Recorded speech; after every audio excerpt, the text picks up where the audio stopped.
तो एपिसोड की स्टार्टिंग में हमें हमारे मेन कैरेक्टर को दिखाया जाता है जो एक जगह पर एक बीस्ट से फाइट कर रहा होता है। वहीं वह बीस्ट लगातार मेन कैरेक्टर पर अटैक किए चला जा रहा होता है, पर मेन कैरेक्टर उस बीस्ट को अपने एक ही किक में मार देता है। और अब वह उस जगह पर रखे हुए एक हैमर के पास जाकर चिल्लाते हुए बोलता है, अब इस जगह पर पूरे 10 साल बीत चुके हैं और अब मैं इसे लेकर ही रहूंगा। दूसरी ओर हमें एक लड़का और एक लड़की को दिखाया जाता है जो अपनी पूरी पावर का यूज करते हुए एक दूसरे से फाइट कर रहे होते हैं।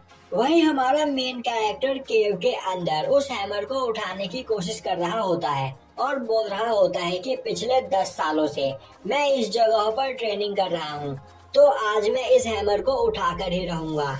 पर काफी मेहनत करने के बाद भी वह उस हैमर को नहीं उठा पाता है। अब इससे उसे काफी गुस्सा आता है, जिससे वह गुस्से में उस हैमर पर अटैक कर देता है। अब उसके अटैक से वह हैमर अपनी जगह से थोड़ा सा हिलता है और उस हैमर के हिलते ही उस केव में दरारें आने लगती है। वहीं दूसरी ओर वह लड़का अपनी पूरी पावर का यूज करते हुए उस लड़की पर अटैक कर रहा होता है और अब वह उसे घायल कर देता है। अब वह लड़का बोलता है, मैं इस जगह पर तुम्हारी मदद करना चाहता हूँ, तुम्हारी बॉडी के अंदर मौजूद पॉइजन को मैं लेना चाहता हूँ। यह सुनते ही वह लड़की उस लड़के पर अटैक करने के लिए आगे बढ़ती है, पर तभी वह लड़का अटैक करके उस लड़की के स्वॉर्ड को दूर फेंक देता है।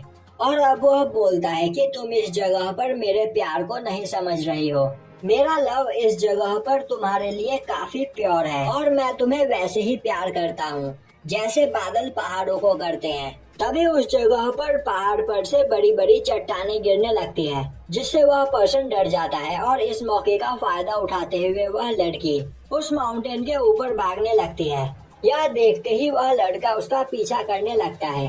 दूसरी ओर हमारा मेन कैरेक्टर उस माउंटेन को टूटता हुआ देखकर उसके बाहर निकलने के बारे में सोचता है और अब वह जैसे ही उस केव से बाहर निकलता है वह उस लड़की से टकरा जाता है और अब वह दोनों एक साथ माउंटेन से नीचे गिरते हैं।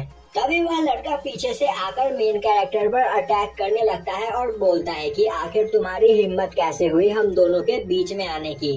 पर मेन कैरेक्टर काफी आसानी से उसके अटैक्स को डॉज कर लेता है। वहीं मेन कैरेक्टर को उस पर्सन के अटैक्स काफी स्लो मोशन में दिखाई दे रहे होते हैं और अब मेन कैरेक्टर उस पर्सन को एक पंच करके काफी दूर फेंक देता है, जिसके बाद वह उस लड़की की मदद करने की कोशिश करता है, पर वह लड़की बिना कुछ बोले उस जगह से चली जाती है। अब मेन कैरेक्टर देखता है कि वह माउंटेन टूटकर नीचे गिर रहा होता है, जो देखते ही उसे हैमर के बारे में याद आता है। अब वह काफी तेजी से भागता हुआ उस केव के अंदर जाता है, जिसके बाद वह हैमर के सामने खड़ा होकर बोलता है कि मैं अब बस एक लास्ट बार इस हैमर को उठाने की कोशिश करूंगा और अगर मैं इस हैमर को अभी नहीं उठा पाया तो मैं इसके बारे में भूल जाऊंगा। और अब वह अपनी पूरी पावर का यूज करते हुए उस हैमर को उठाने की कोशिश करने लगता है। तभी उस हैमर का हैंडल बाहर निकलकर आ जाता है। तभी उस हैमर के अंदर से एक आवाज आती है जो बोल रही होती है कि आखिर पिछले 10 सालों से तुम इस जगह पर क्या कर रहे हो और अगर तुम इस जगह पर पनिशमेंट नहीं पाना चाहते हो तो मुझे यहाँ से बाहर लेकर चलो। यह सुनते ही मेन कैरेक्टर उस हैमर को उठाकर वहाँ से बाहर भागता है, जिसके बाद वह केव से बाहर आकर काफी ज्यादा खुश होता है और बोलने लगता है कि फाइनली 10 सालों की मेहनत के बाद मैंने इस हैमर को उठा ही लिया और अब मुझे इमॉर्टल बनने से कोई भी नहीं रोक सकता है। तभी वह हैमर उसके हैंडल को वापस उसकी जगह पर लगाने के लिए बोलता है। अब मेन कैरेक्टर ऐसा ही करता है, साथ ही साथ वह उस हैमर को साफ करने की कोशिश करता है। तभी उस हैमर के अंदर से काफी तेज लाइट निकलती है और अब उस हैमर के अंदर से एक लड़की निकलकर बाहर आती है, जिसे देखकर मेन कैरेक्टर काफी ज्यादा हैरान होता है और उसे चारों ओर घूम घूम कर देखने लगता है। वहीं वह सोच रहा होता है कि कहीं यह कोई फेरी तो नहीं जो किसी वजह से इस हैमर के अंदर कैद थी। जिसके बाद वह उस लड़की के हाथ को पकड़कर बोलता है कि मैं समझ गया हूँ कि तुम एक फेरी हो और मैंने तुम्हें हैमर से आजाद किया है, इसीलिए इस जगह पर तुम मेरी इच्छा को पूरी करोगी।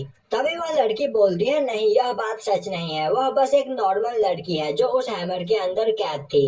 मेन कैरेक्टर बोलता है, तो फिर तुम्हारे पास शायद कोई स्पेशल एक्सरसाइज होगी। लड़की बोलती है नहीं मेरे पास कोई भी एक्सरसाइज नहीं है। तभी मेन कैरेक्टर बोलता है मैं समझ गया, तुम मुझे इस जगह पर मार्शल आर्ट की सबसे खतरनाक टेक्निक देने वाली हो। तभी वह लड़की बोलती है यहाँ पर सपने देखना बंद करो, तुम अभी रियल वर्ल्ड में मौजूद हो और रियल वर्ल्ड में ऐसी कोई भी चीज नहीं होती है। और इस जगह पर उस लड़की के पास कोई भी स्पेशल पावर नहीं है, वह बस इस हैमर के अंदर कैद थी और वह इस हैमर के अंदर ही रहेगी। यह सुनकर मेन कैरेक्टर बोलता है तो इसीलिए मैंने अपने 10 साल वेस्ट किए, तुम वापस अपने हैमर के अंदर जा सकती हो। यह सुनकर वह लड़की अपने हैमर के अंदर वापस चली जाती है। तभी मेन कैरेक्टर उस हैमर को उठाता है और बोलने लगता है कि मैं पिछले 10 सालों से ट्रेनिंग कर रहा था जिससे मैं इस हैमर को उठा सकूं। और लोग इस वोल्कैरी हैमर को काफी पावरफुल ट्रेजर कहा करते थे, पर यह हैमर किसी भी काम का नहीं है। और अब मेन कैरेक्टर उस हैमर को लेकर वहां से चला जाता है और यहीं पर यह एपिसोड खत्म हो जाता है।